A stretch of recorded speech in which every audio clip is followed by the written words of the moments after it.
Good evening and welcome to Current Issues. I'm your host, Hesham Tillawi. Well, ladies and gentlemen, we got 3 more days to go, and that will be it. We will have an end to this charade that is going on in the country. It has been entertaining, it has been frustrating, it has been scary. It has been, I guess, to each one of us, we have our own experiences in what this election means, and we will have time to reflect on what happened, how did it happen, and why did it happen. Right now, everyone thinks that Barack Obama will be the next president of the United States, but it is not over until the fat lady dance. And I guess she's going to do that on Tuesday. As a matter of fact, the dancing started already in some states where they have early elections. We do have it here in Louisiana, but to tell you the truth, I don't even know where to go to vote, even if I wanted to. It's not advertised a lot, but in some places like Las Vegas, Nevada, you can see it in Arizona, you can see it in shopping malls, where you will see, just go into the mall and you'll see a lot of these computers set up where you can actually cast your vote. But this election, ladies and gentlemen, it has taken us, really, it made me realize that in politics there's no end. Well, which we knew that. We knew that.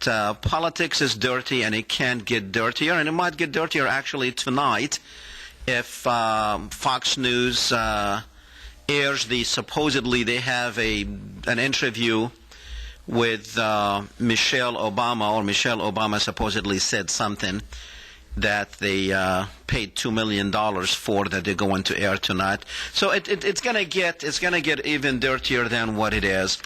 But the problem, ladies and gentlemen, here now tonight we're going to talk about the election.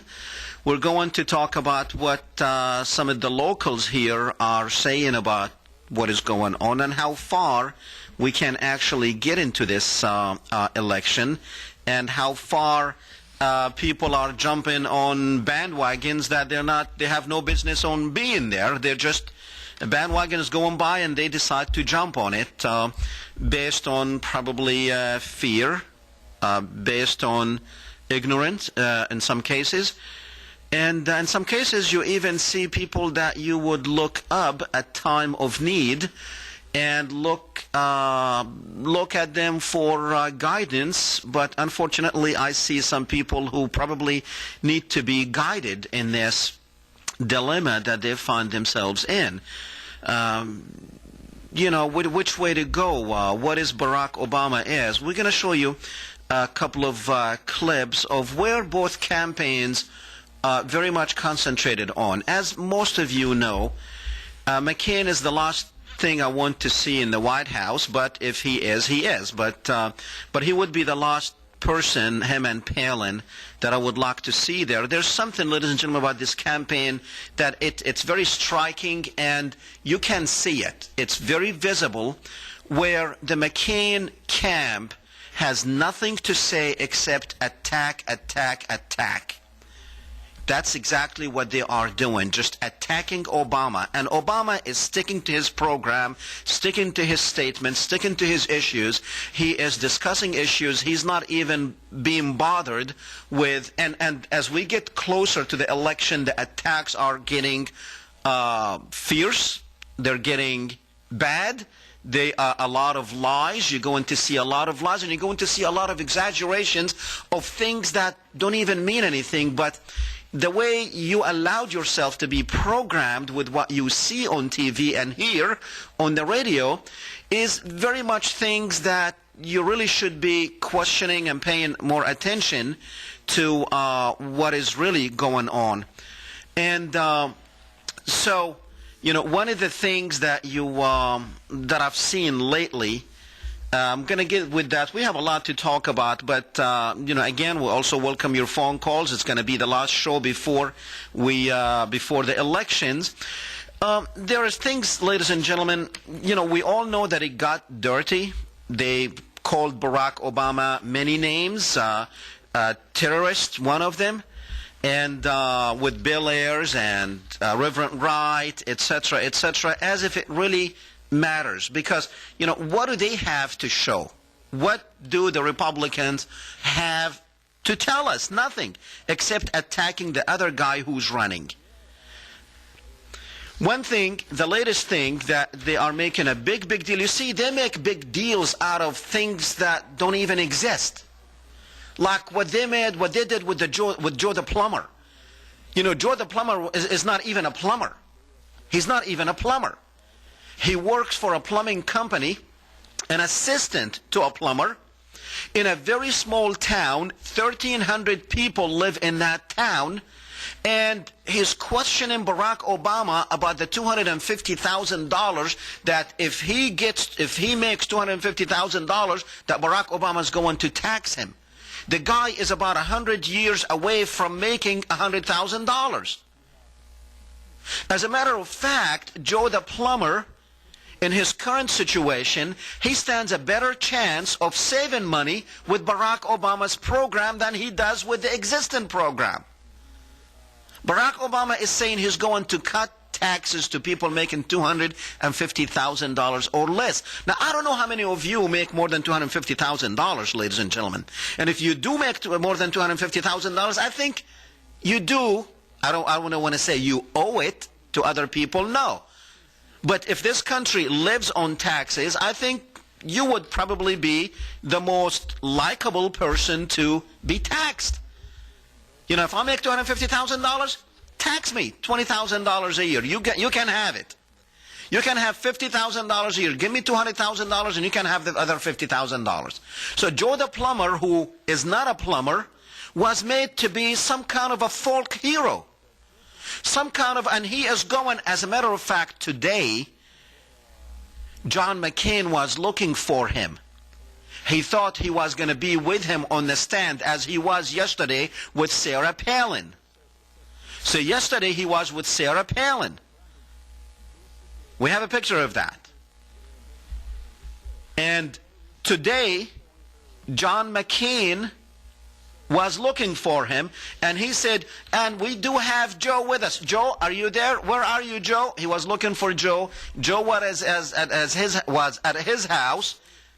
They didn't know anything about that he was supposed to be there, but he said that the John McCain people later on, they called him, and he's going to meet with the presidential candidate later on. Why? Who is he? Who is Joe? Because I'll tell you who is Joe. Because he made a comment about socialism, about being a socialist, as if Barack Obama is a socialist, because that's exactly what the Republican Party wants to label Barack Obama as, a socialist, as someone who wants to spread the wealth. So John the plumber, or Joe Sixpack, or Joe the plumber, Joe the plumber is becoming some sort of a hero for the Republicans. If Joe the plumber wasn't made up by them, what would they have talked about in the last 2 weeks? Nothing. They can't defend the war, and they don't want to piss off George Bush. They can't defend the economy. They don't want to say George Bush was responsible for it, the Republicans were responsible for it. So they created Joe the plumber, and he became some sort of a folk hero. I bet you they're going to make a movie out of Joe the plumber. You're going to start seeing in toy shops, you're going to start seeing toys, Joe the plumber, probably out there already. They're making things that don't exist, and you believe it. You believe it. Joe the plumber is better off. He is not a plumber. He works for a small company, and all of you plumbers know that. You know, Lafayette here is what? We have about 100,000 people here, 110,000 people, probably more, living here. What about if you live in a city that is that's 1,300 people? How much do you think an assistant, a plumber, would make? But yet he's worried about when he gets to make the $250,000 to buy his company. To buy what? What company? Couple of wrenches and a truck? Why didn't he go in and starting his own business and plumbing business? Just print out some cards and go pass them around. What has he been doing the last 2 weeks? Not working? Because now he's some sort of a star? Because the Republicans did not have anything to tell you, no issues to discuss with you. On the other hand, Barack Obama has been doing nothing but talking issues to you. Issues. You haven't heard him complaining about the others. You haven't heard him complaining about the bimbo. You haven't heard him complaining about McCain. He's been on straight line, not being bothered with their nonsense. But you have, and you believe in them. You believe in them. The other day I heard Moon the Loon on KPEL right here in Lafayette. That must be the most idiotic person, of course, with Sean Hannity and Rush Limbaugh and all the others. See, he likes to copy what they do. He goes that he started believing in McCain or in McCain's when he brought in Palin. What the hell did you know about Palin? The hell did anyone know about Palin? Telling me that he is really now, he's so strong with McCain because of Palin. For what? For what? But you see, ladies and gentlemen, at times like this, that's when you need to work this thing up here that God had blessed you with. See, he blessed you with two things. He blessed you with a lot of things. But as a human, he blessed you with a heart and he blessed you with a brain to use. And both of them, they have to work together. You cannot use one without the other. Now they want to scare you with this videotape that supposedly the LA Times is hiding from you of Barack Obama attending some sort of a gathering, a function with a Palestinian-American professor, Rashid Khaldi. Put his picture up. So they want to scare you that Barack Obama was at a function where this guy, Rashid Khaldi, was in attendance, and they called him a spokesman for the Palestine Liberation Organization, which is not. It's a lie. I know Professor Rashid Khaldi very, very well, and he is not. He never was involved with the PLO, the Palestine Liberation Organization. He is a professor. He is teaching kids. He's teaching little men and women, young men and women at Columbia University. He is raising your children. He's a professor. He's an academic. But yet, they want to scare him. And Sarah Palin said, oh, Rashid Khaldi, he was a critic of Israel. As if we can't be critics of Israel? No one can critique Israel? You can critique the United States, you can critique as much as you want, they're not going to complain. Critique George Bush, they don't complain. But critique Israel, so now this guy is horrible and bad because he's a Palestinian American who champions the cause of the Palestinians, just like I do.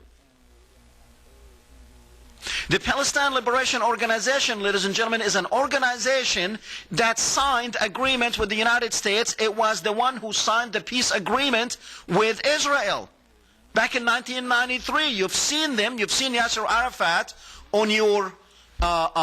he came to the White House many, many times. But yet, now it's a huge thing that Barack Obama had actually met with this guy at a gathering. But, you know, as soon as they say, oh, he was critical of Israel, then that's bad. And you believe that stuff. You know, you believe just the tone. And I watch sometimes, like, they will be saying things that you're not supposed to be clapping for and going all gaga over it, but they do because of the tone of the voice. It doesn't matter what they say, just the tone of the voice, they start going crazy. It doesn't matter what they say. Is that how you programmed? You know, I'm wondering how many people in those Palin's and John McCain rallies, how many of them actually make more than $250,000? What are they afraid about? I guarantee you, the only ones who are making more than $250,000 are the people working with McCain.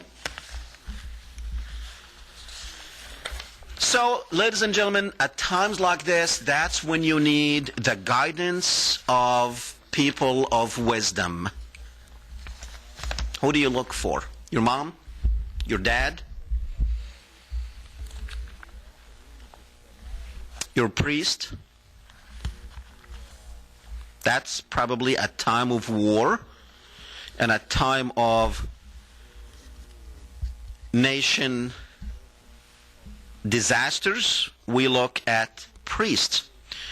Well, unfortunately, ladies and gentlemen, some priests in our neighborhood in Lafayette have actually decided to jump on this bandwagon, because you see right now, the only thing that they need to do for John McCain to win the presidency is if we can attack Obama. Let's scare the heck out of people from Muslims. Let's make Muslims look so bad and feared that, and then we're going to put an association from this guy between Muslims and Obama, and hopefully people will just run away from Obama. That's the idea. I mean, this is a Republican strategy, is to actually do that. That's politics. That's dirty politics, and you should not be believing in this dirty politics. But it really pains me, ladies and gentlemen, when I see priests actually getting on this bandwagon. Two of them in particular, ladies and gentlemen. One of them comes from the Cathedral of St. John the Evangelist. A lot of us here in Lafayette are familiar with this. Father Richard Paul Mouton, he's the Monsignor. Don't really know exactly what a Monsignor is, but I think if you put a Monsignor in front of someone's name, Reverend Monsignor, then I think he's probably important at the church. He wrote an article in this newsletter that was sent out to, I don't know how many newsletters they sent out. I'm sure to their parishioners. I don't know if they have 2,000, 5,000. To how many homes this thing goes to, I don't know. But what's so interesting about it is actually, you know, there are some advertisers on the back of this thing, and some of them are Muslims. So some Muslim money, actually, you know, he did not have a problem with taking Muslim money to send this out to you, but he wants to scare you with that the Muslims are again on the march. What Muslims, Father? What Muslims are on the march? He goes on, he's talking about the story of the rosary, of course. And he said, it may persuade some of us to realize the Muslims with an N, but actually it's with an M, as in Mary, as in the Blessed Mary. You know that one? Yes. It's not Muslims, it's Muslims. It may persuade some of us to realize the Muslims are once again on the march, targeting not just Europe, but Israel. Father, what Muslims are you talking about? Why are you jumping on this Israel thing? Israel is the fourth strongest army in the world. Israel has the United States behind it. Israel has the United States Army behind it. Israel can get anything it wants. They wanted us to go and destroy Iraq. For them, we did. We sent an army there and we destroyed Iraq. We're doing that. We took Saddam Hussein out of power because the Israelis wanted it. Not because he was a bad guy, remember? He was our guy, and we were actually, the United States is actually what made this guy. But yet you want to scare people that the Muslims, it's the Muslims, Father, are on the move?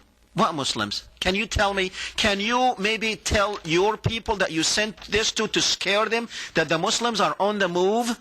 Can you tell them exactly what you're talking about? What is it you're talking about? Besides this broad, generic statements of the Muslims are on the move?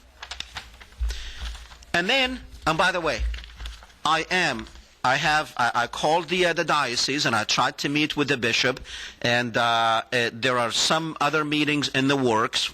And but I am right here on live TV. I am inviting myself to your church, Father.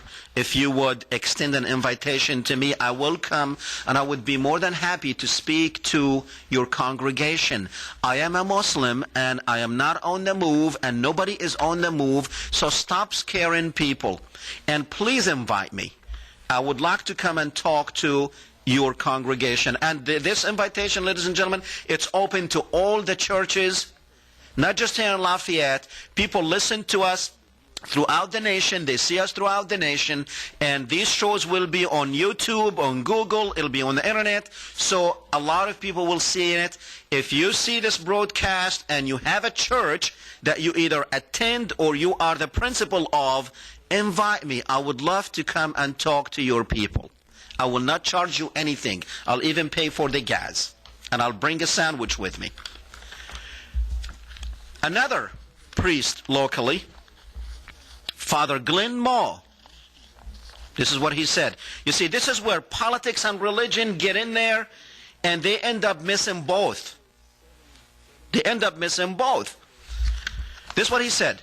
I was very dismayed. This is an email that he sent out, and he's saying, spread the word as if it is the word of God. I was very dismayed when recently a family member of mine said to me with great resignation that Obama will take the presidency.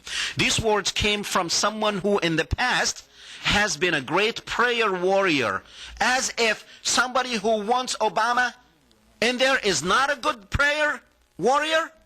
That's it. Only if you go to McCain, you're going to go to heaven. But if you go with Obama, you're going to hell. Is that what you're saying, Father? Father Glenn Moore. These words came, okay, we've done that. What is happening, he questions, was my question. Why are we Christians settling and not issuing a battle cry and falling to our knees and taking our country back? A battle cry? Taking the country back? We allowed ourselves to be stripped of the right to pray at school functions and in school. Obama did not do that. It's the ACLU. Go see who the ACLU is. Obama didn't do that.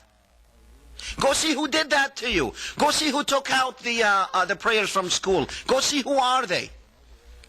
You know who they are.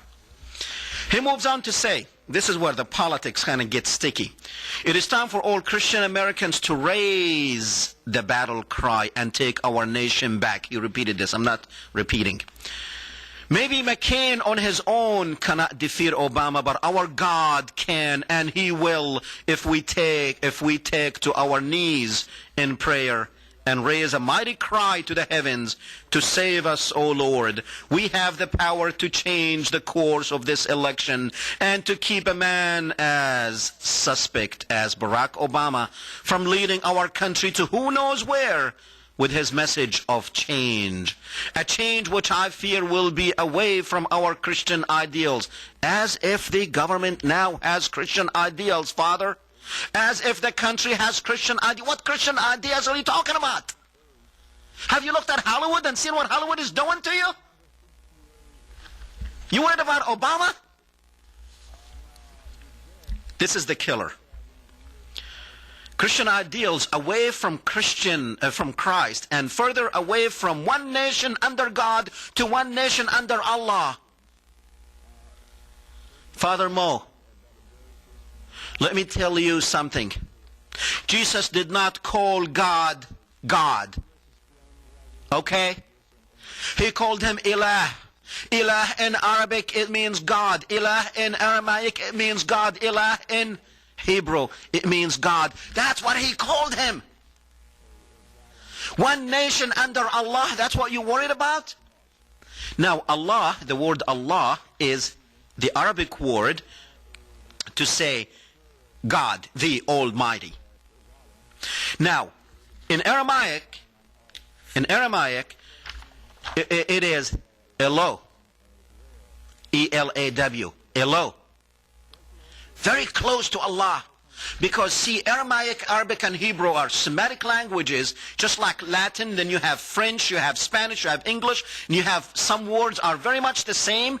They might sound a little bit different, but they all came from the same base. That's what Jesus called God, Allah. So you, from all the people out there, should be calling him Allah. Father Mo, you should have known this.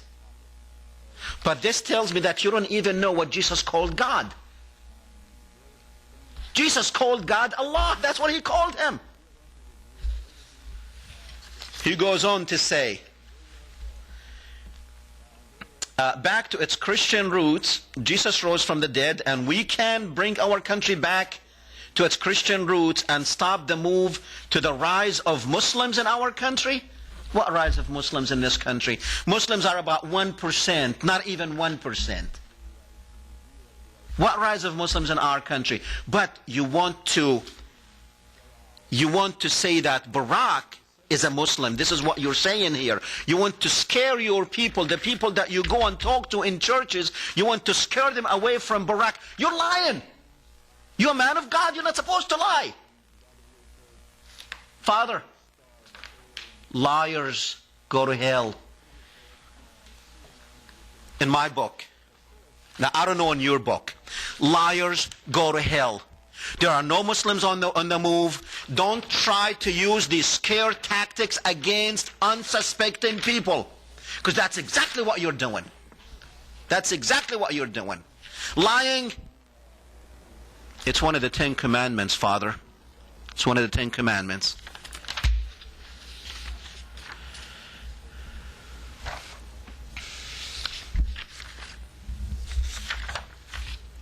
Father Mo goes on to say, but we should not rest on our laurels and allow ourselves to be taken further off the path of Christianity and to have God removed from our presence in our school, court, government. It wasn't the Muslims who did that. It was not the Muslims who did that. On the contrary, Muslims do want prayers in school. Muslims, Father, are the only ones who stood up when they tried this blasphemy against Jesus and against the Blessed Mother. The Blessed Mary. There's a chapter in the Quran in Islam on the Blessed Mary. Muslims and Christians are the only ones who believe in the miracle birth of Jesus. And not all Christians believe in that either. Catholics and Muslims are very close in their ideology.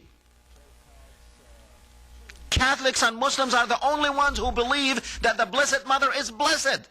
Every time we say Mary, we have to say peace be upon her. We put her way up here. Only Catholics do that. Not all Christians do that. And for you to be attacking Muslims, you don't know anything about Muslims.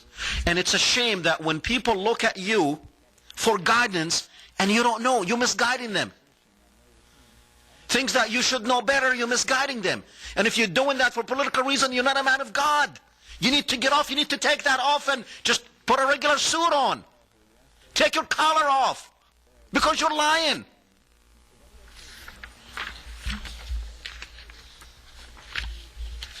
Anyhow, I promise not to get excited, but it goes with the territory.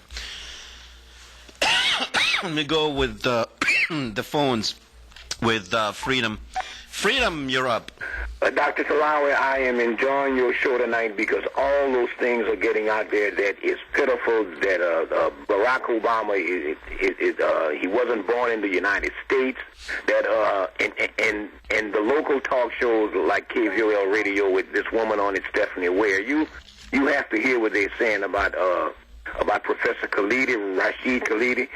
They are going to try to do him the same thing Bill O'Reilly did to Professor Arian. You remember what they did to him? Of course. And they're trying to say that Rashid is a terrorist, and they're trying to say Ayers is a terrorist, Barack Obama is a terrorist. It seems that this whole campaign is being run on fear. Could you please explain to me why they think fear is going to get people to vote against Barack. And thanks very much. Thank you. Because they don't have anything else. They do not have anything else to offer you. The Republicans don't have anything else. You know what? I am changing this damn party. I am moving away. I am a Republican. I'm going to change it. I don't know what. But I'm ashamed. I'm ashamed. And I've called myself a Republican on this show. I'm ashamed. Because these people don't have any brains, none whatsoever, except attack, attack, attack. Fear, fear, fear. It doesn't matter. They don't have a solution. They can't defend the mess they put us in. But yet, they want to install fear in you so you can go and vote for them because they have nothing to offer you. Get that tape ready because we're running out of time, and I need to come back and do something else after this. So I want to show you how they want to win this thing. Barack Obama is sticking to issues. Barack Obama has a program for the country. These people failed to put a program for the country, and because they failed to put a program for the country, the only thing they have is attack Obama, attack Obama, attack Obama. Shame on them. Play the tape. This late hour, we are still learning more about Senator Obama and his agenda. As he told Joe the plumber right here in Ohio, he wants to, quote, spread the wealth around. Redistributive change. Redistributive change. That's what change means for the Obama administration, the redistributor. It means taking your money and giving it to someone else. He believes in redistributing wealth, not in policies that grow our economy and create jobs. He said that even through lower taxes on investment help our economy, even though it helps that, he favors higher taxes on investment for, quote, fairness. My friends, there's nothing fair about driving our economy into the ground. We all suffer when that happens. Nothing but attacking Obama. They can't offer anything. And that's the problem with Senator Obama's approach to our economy. He's more interested in controlling wealth than creating it. Tell me, what are you going to do? Redistributing money instead of forget about Obama. What are you going to do, McCain? I'm going to create wealth for all Americans by creating opportunity for all Americans. We'll create opportunity for all Americans. Talk specific. In the living room of a domestic terrorist? A domestic terrorist. Domestic terrorist. Domestic terrorist. Who is the real Barack Obama? Someone that cohorts with domestic terrorists. Carolina now helping to get out the vote. But aren't you embarrassed by the blatant attempts to register phony voters by Acorn, an organization that Barack Obama has been tied to in the past? I am not embarrassed by it. We are not tied to it. We've not paid them one single penny to register a single solitary voter. We have the best get-out-the-vote operation in modern American history. We registered the voters ourselves, and so there is no relationship. I'm embarrassed for anybody in Acorn who went out there and registered somebody who shouldn't be registered, but I'm not embarrassed because of our campaign. We haven't paid Acorn a single penny to register a single voter. But in the past, Senator Obama was a community organizer for Acorn. He was an attorney for Acorn, and certainly in the Senate, he has been a benefactor for Acorn. How has he been a benefactor for Acorn? He was this organizer. John McCain stood before Acorn not long ago, complimenting him on the great work they did. Does that make John McCain complicitous in any mistake Acorn made? Come on, let's get real here. Okay, moving on to the next question. Senator Obama now famously told Joe the plumber he wanted to spread his wealth around. A Gallup poll showed 84% of Americans prefer government focus on improving economic conditions and creating more jobs in the U.S. as opposed to taking steps to distribute wealth. Isn't Senator Obama's comment a potentially crushing political blunder? Absolutely not. The only person who spread the wealth around has been George Bush and John McCain's tax policy. They have devastated the middle class. We, for the first time since the late 20s, 1% of the American people make over 21% of all the income in America. That wasn't the way before George Bush became president. All we want is the middle class to once again have a fighting chance. That's why we focus all of our efforts on restoring the middle class and giving them a tax break. And John McCain doubles down on Bush's tax cut and adds $300 billion in new tax cuts for the largest corporations in America and the wealthiest Americans. We don't think that's the way to do it. We think give the middle class a break. That's the way to do it. You may recognize this famous quote, "From each according to his abilities, to each according to his needs." That's from Karl Marx. How is Senator Obama not being a Marxist if he intends to spread the wealth around? Are you joking? Is this a joke? No. Or is that a real question? That's a question. He is not spreading the wealth around. He's talking about giving the middle class an opportunity to get back the tax on top of last year. We think the people should be getting that tax break or not continue to redistribute the wealth up. We think middle-class taxpayers should get a tax break. That's what we think. It's a ridiculous comparison with all due respect. Now, you recently said, mark my words, it'll not be 6 months before the world tests Barack Obama. But what worries many people is your caveat, asking them to stand with him because it's not going to be apparent initially that he's right. Are you forewarning Americans that nothing will be done and that America's days as the world's leading power are over? No, I'm not at all. I don't know who's writing your questions, but let me make it clear to you. The fact of the matter is that everyone has acknowledged, from Colin Powell on, that the next president of the United States is going to be tested, whether it's John McCain or it's Barack Obama. The reason is our weakened position in the world. We're stretched thin throughout the world. Our economy's in free fall right now, and they're going to be tested. Every president is tested. And the point I was making is Barack Obama is much better prepared to handle whatever crisis it's going to be. With each passing month, our country's faced increasingly difficult times. But everywhere I go, despite the economic crisis and war and uncertainty about tomorrow, I still see optimism and hope and strength. We've seen over the last 8 years how decisions by a president can have a profound effect on the course of history and on American lives. But much that's wrong in our country goes back even farther than that. We've been talking about the same problems for decades, and nothing is ever done to solve them. This election's a defining moment, a chance for our leaders to meet the demands of these challenging times and keep faith with our people. For the past 20 months, I've traveled the length of this country, and Michelle and I have met so many Americans who are looking for real and lasting change that makes a difference in their lives. Their stories are American stories, stories that reflect the state of our union. I'd like to introduce you to some of those people tonight. I'll also lay out in specific detail what I'll do as president to restore the long-term health of our economy and our middle class, and how I'll make the decisions to get us there. What struck me most about these stories you'll see tonight is not just the challenges these Americans face, but also their resolve to change this country. We measure the strength of our economy not by the number of billionaires we have or the profits of the Fortune 500, but by whether someone with a good idea can take a risk and start a new business, or whether the waitress who lives on tips can take a day off and look after a sick kid without losing her job. An economy that honors the dignity of work. Earlier this year, we already knew our country was in trouble. Home foreclosures, lost jobs, high gas prices. We were running a record deficit, and our national debt had never been higher. But then, a little over a month ago, the bottom fell out.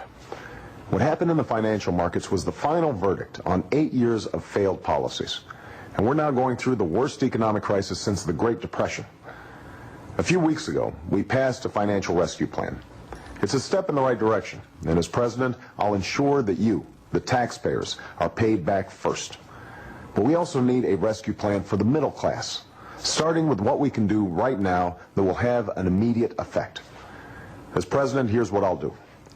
Cut taxes for every working family making less than $200,000 a year. Give businesses a tax credit for every new employee that they hire right here in the U.S. over the next 2 years, and eliminate tax breaks for companies that ship jobs overseas. Help homeowners who are making a good faith effort to pay their mortgages by freezing foreclosures for 90 days.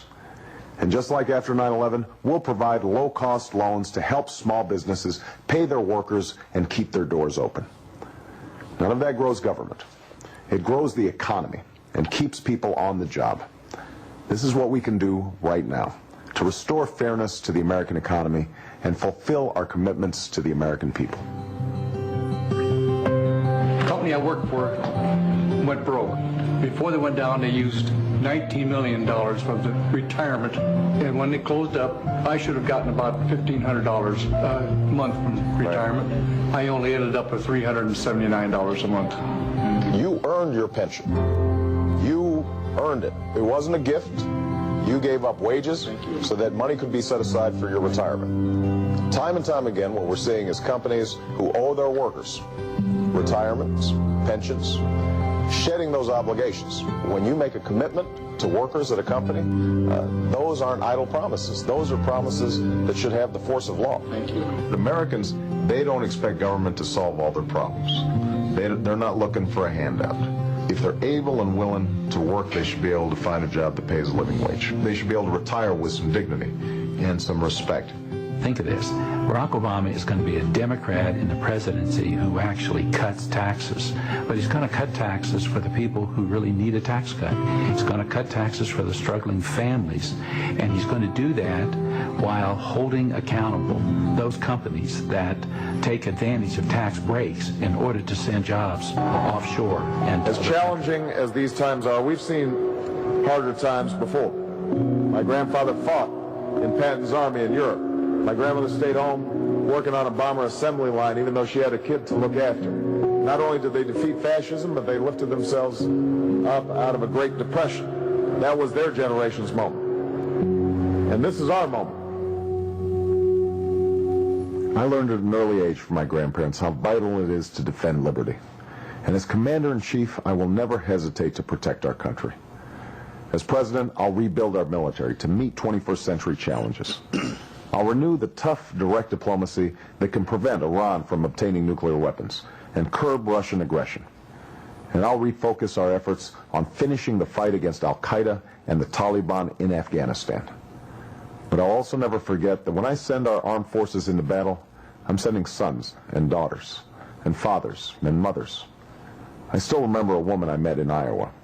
Her son had shipped out to Iraq 2 weeks earlier. And I had a close friend who was on his way too. All right, I'll be praying for you. Thank you very much. The government and ask you to be involved in your own democracy again.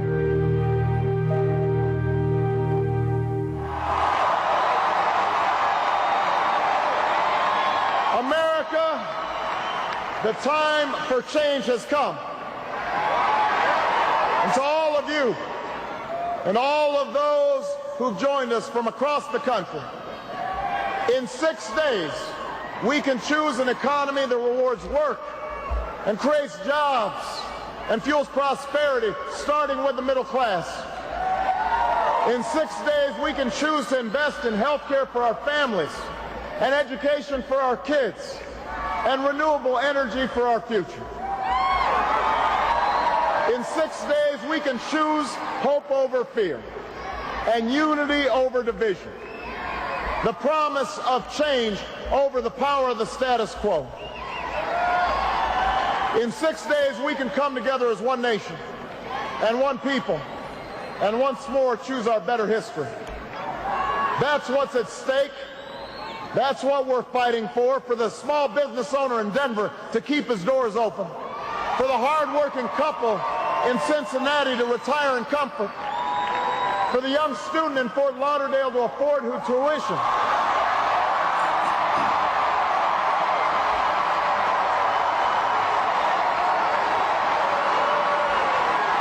for men and women in every city and town across this nation to achieve their American dream.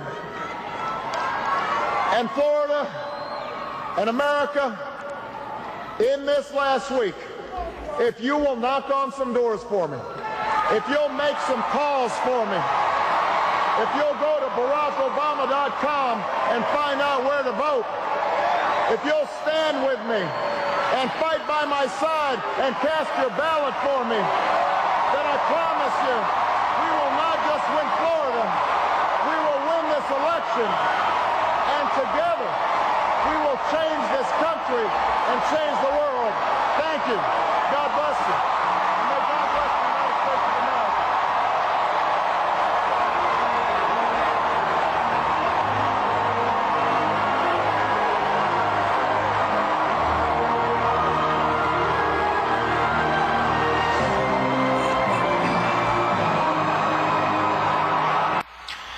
All right, ladies and gentlemen, we'll come back. We only have a few minutes left, but let's go very quickly and point out a few things because we will not see each other before the election would be over.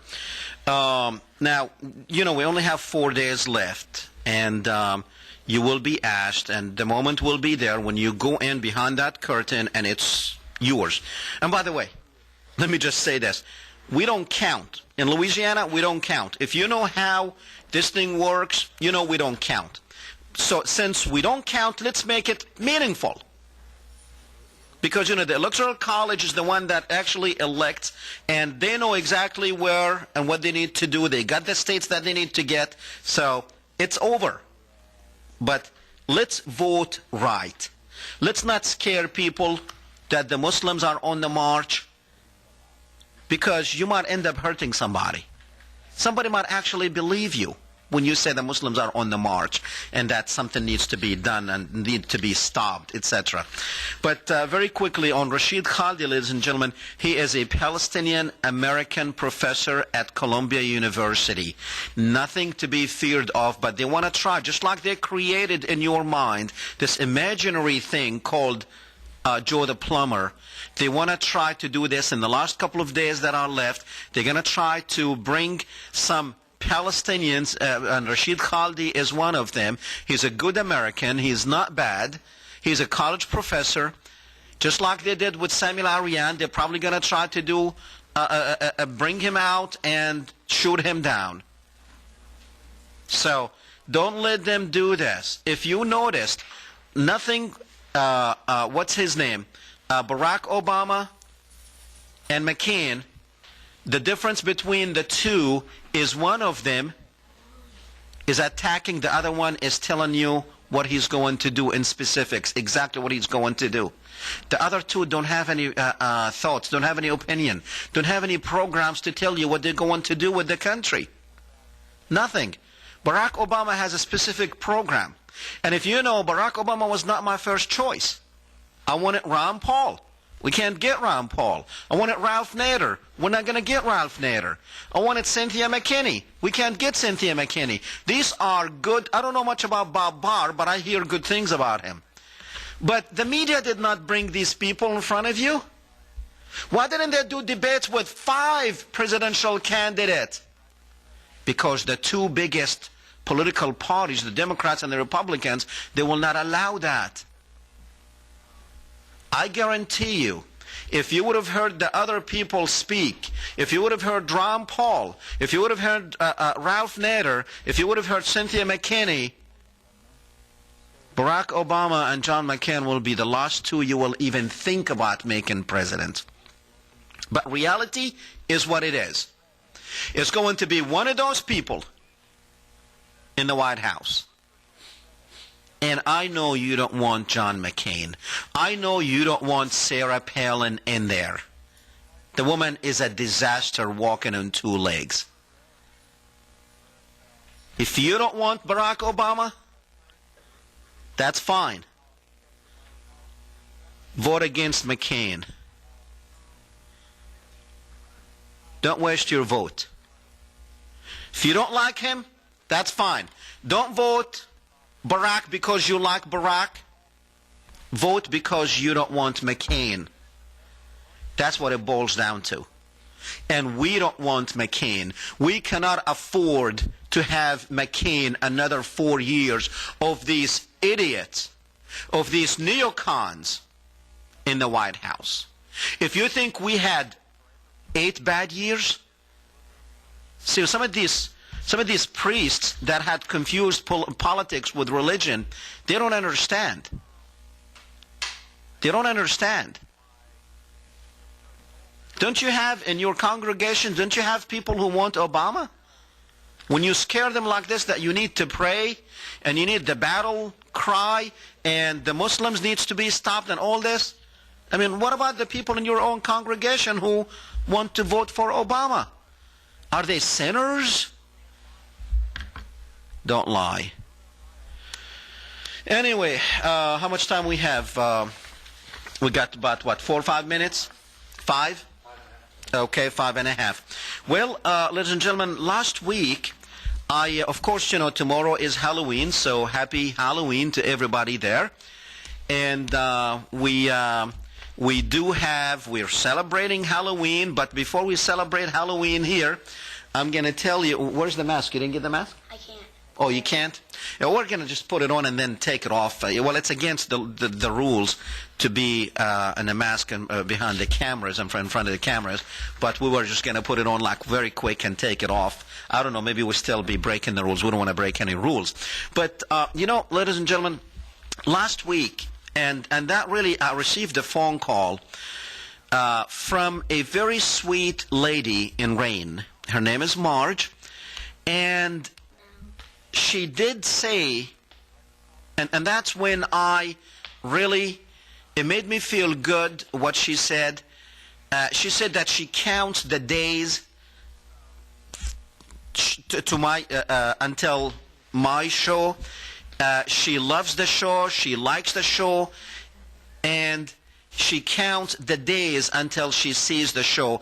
That really made me feel like I'm needed, and I like what I'm doing, because there are people out there who believe in the same thing that I believe in, who see things the way I see it, and I promised her that Amir will say, "Hello, Marge," tonight, and that's how he's going to be dressed up tomorrow. Say hi, Marge. Hi, Marge. Say hey. Just wave your hand. Hi, Marge. Hi. Look on the camera there. You see you're looking at the camera? There you go. Just say hi, Marge. Hi, Marge. Okay. Well, Marge, I appreciate what the phone call last time. It really it meant a lot to me. And, one thing, Amir, he did not want, he said, are the people in the neighborhood, are they going to be watching the show? I said, well, I know some of them do. So he didn't want to see, because he's going to be out there tomorrow with his costume on, and he didn't want them to know what he was going to be. But, well, too late. If they are watching, I guess you will be. You see, tonight is your night, Halloween night. What are you dressed up as? What is that? Transformer. Okay, Transformer. All right. Okay, ladies and gentlemen, we we also have families just like you do, and I really think that these priests that are going out there scaring people about the Muslims, they need to think about that too, that don't install fear in people, don't make imaginary enemies and think that you're doing something right because you're not. The Muslims are not on the move. The Muslims are, on the contrary, it was the United States Army that marched on Muslim countries. And, Iraqis did not do us anything. They did not harm us. They did not intend to harm us. But yet, again, this imaginary fear, they did this before. This imaginary fear, when they said Saddam has weapons of mass destruction and we need to go kill them on their streets before they come and kill us on our street. Well, it turned out that he was not at all dangerous. He was not threatening us. He could not threaten us, but we created, the American government and the media created that image, just like they are creating the image now, the Republican Party. And you know what? I guarantee you, if they created this image, the media is holding off. Now, I understand media also plays politics, so they're holding off not playing. They could have played the game the Republicans are playing, which, this fear-mongering. And I don't know what these people on KPL or these talk show, but I can't imagine. Because they listen and they read what Drudge with the Drudge Report and Savage and all these people and Rush Limbaugh and Sean Hannity, and they come out on the local channels and they start to spew the same thing. I bet you this woman who was talking on the local channel about Rashid Khaldi doesn't know anything about him, but she probably heard what Sean Hannity probably said about him. He's a good man. Don't install fear in people and stop doing it, because you are a liar. Liar, liar, and it's not good to lie. It's against the 10 Commandments. So anyhow, the party is almost over, ladies and gentlemen. And, well, next time we see you, we are going to be congratulating the winner. It doesn't matter who it is. But after Tuesday, we will come back. We will be, next Thursday, this country will be united again. I guarantee you. No fear, no more, because this fear game will be over. Good night. Good night, Marge. Good night, everyone. We'll see you next Thursday.